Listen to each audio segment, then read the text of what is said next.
श्री स्वामी समर्थ. जय जय स्वामी समर्थ. स्वामी समर्थाच्या या विलक्षण प्रवासाचा हा दुसरा भाग आहे. पहिल्या भागात एक भक्त कुटुंबाने अक्कलकोटच्या दिशेने सुरू केलेला प्रवास, संकटांनी भरलेला पण श्रद्धेने चालणारा, त्यांचं दर्शन तुम्ही अजून पाहिलं नसेल तर जरूर पहा. त्याची लिंक डिस्क्रिप्शनमध्ये मी दिलेली आहे. चला आता आपण पाहूया पुढचा भाग. संकटात स्वामी समर्थ कसे सोबत असतात. अक्कलकोटच्या दिशेने निघालेला भक्त राहुल आणि कुटुंब संकटात सापडले. गाडी बंद पडली जंगलामध्ये अचानक. स्वामींचा संकेत मिळाला स्वप्नामध्ये. आधीच सोपं नसेल पण साथ असेल. सुरू होते दुसऱ्या तासाची कहाणी. गाडी बंद, वीज नाही, पाऊस येतो, सगळे चिंतेत पण मनात श्रद्धा. राहुल म्हणतो हेही परीक्षाच आहे. आई म्हणते स्वामी काहीतरी करतील. वाट पाहत असताना अचानक आवाज आला. दुरून एक जीभ येत होती.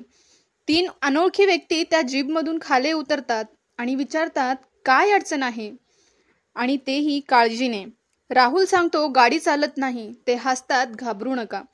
3 अनोळखी मदतीला आले. ते म्हणतात आम्ही मशीन्स पाहतो. त्यांनी गाडी तपासली. काही वेळात ते म्हणाले आता सुरू होईल गाडी. राहुल म्हणतो कुठून आलात तुम्ही. ते उत्तर देतात आम्हीही स्वामीचे भक्त. सगळे डोळे भरून बघतात त्यांच्याकडे. ते हसून म्हणतात कधी कधी स्वामी कुणाच्या तरी रूपात पाठवतात मदत. ते सर्वत्र असतात, काळजी घेतात. आज तुमच्यासाठी आमचं येणं ठरलं. सगळे स्तब्ध, समाधानाने पण शांत होतात. गाडी चालू होते. सगळे विचारात असतात. आई म्हणते हे चमत्कारच वाटलं. मुलं ओरडतात श्री स्वामी समर्थ. राहुलच्या डोळ्यातून अश्रू ढाळतो. सोपं नसतं कृपा होणं. दिसत नाहीत पण साथ नेहमी देतात. स्वामी कधीच एकटे सोडत नाहीत. स्वामी संकटातही असतात साक्षात. दुसरं संकट भयंकर. अपघात झाला समोर. एक मोठा ट्रक येतो भरधाव. राहुलची गाडी थांबते वेळेस ट्रक जातो बाजूने काही इंचांनी. सगळे थरथरात. गाडी मागे पडलेला नारळ फुटला होता. राहुल परतो आणि नारळ हा गोल गोल फिरतच असतो. तो हसतो आणि म्हणतो संकेत. स्वामींनी अडवलं. ट्रक टाळला. आई म्हणते ते आहेत प्रत्येक क्षणात. केवळ भक्तीनेच समजतं. आज तो जर नारळ गाडीवरून गेला नसता, गाडी बाजूला हटली नसती तर नक्कीच अपघात झाला असता. गावात एक साधू भेटतो वाटेवरती. हातात काठी, डोळे खोल खोल. तो म्हणतो स्वामी रक्षण करत आहे. तुमचं कर्मच योग्य आहे पण अजून साक्षात्कार बाकी आहे. साधू पुढे निघतो हसत हसत. सगळे एकमेकांकडे बघतात.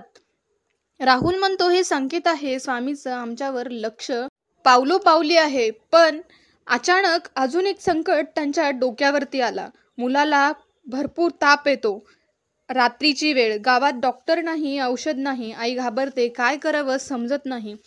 राहुल म्हणतो चला हे पण एक परीक्षाच आहे. तेव्हा मंदिरात एक स्त्री येते हातात औषधीची भरणी घेऊन. ती म्हणते मी पण एक स्वामी भक्त आहे. माझ्याकडे औषध होतं म्हणून मी आले. मुलगा दुसऱ्या दिवशी ठणठणीत बरा होतो. आई म्हणते ही कृपा नव्हे का. स्वामी वेळोवेळी मदताला धावतात. स्वामी संकटातही टाकतात आणि त्यावरती मदतीला पण धावतात. ही जणू काही परीक्षाच चालू आहे. मध्यरात्री एका गावात मुक्काम करतात. गावात स्वामीचं जुनं मंदिर असतं. ते मंदिर रात्री उघडं असतं. आश्चर्याने तेथे पुजारी म्हणतो स्वामी आले होते. ते म्हणाले तुमचं स्वागत आहे.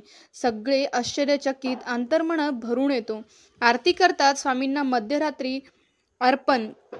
समर्थ गुरूंनी रक्षण केले आम्हा. संपूर्ण मंदिरात प्रसाद वाटला जातो. गावकरी म्हणतात स्वामी तुम्हाला ओळखतात. राहुल विचारतात आपण कोण त्यांच्या समोर. पण ते ओळखतात प्रत्येक भक्त.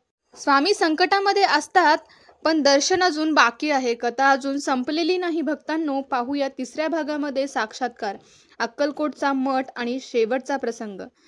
चला तर मग भेटूया पुढच्या व्हिडिओमध्ये. पण त्याआधी तुम्ही जर आमच्या चॅनलवर नवीन असाल तर चॅनलला लगेच सबस्क्राईब करा.